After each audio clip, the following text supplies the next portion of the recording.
15 మందికి పూజ చేయాలి పౌర్ణమి వరకు అని చెప్పేసి నుండి వాళ్ళ బ్రహ్మకు పూజనం చేయాలి.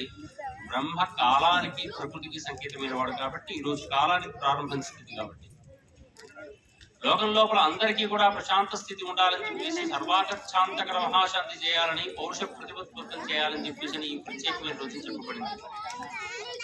ఈరోజు పెద్దలు కిషన్రావు గారు అందరికీ కూడా ఇప్పించే అవకాశం ఉంటుంది. నింబ కుసుమ భక్షణం అంటారు, వేప పచ్చడి, ఉగాది పచ్చడి అందరికీ తీసుకోవాలని చెప్పేసి మనం అనుకుంటూ ఉంటాం. పూర్వకాలం లోపల మనము చలివేంద్రాలు పెట్టి నీళ్లు తాగించేటువంటి విధానం అంతా ఈ రోజే మొదలు కావాలి. ప్రపాదానం అంటారు. ఈ రోజు నీళ్లు అమ్ముకునే పరిస్థితిలో ఉన్నాం, కానీ సాధ్యమైనంత వరకు సంస్థలు పెద్దలు అందరూ కూడా నీటిని అందించే ప్రయత్నం చేస్తే ఇది పుణ్యకార్యంగా మొదటి నుంచి భావిస్తూ వచ్చారు మన వాళ్ళంతా కూడా. ఇంకా ఈ రోజున రాజదర్శనం లేదా దైవ దర్శనం కూడా చేసుకుంటూ ఉంటే మంచిది అని చెప్పేసి సూచన ఉంది.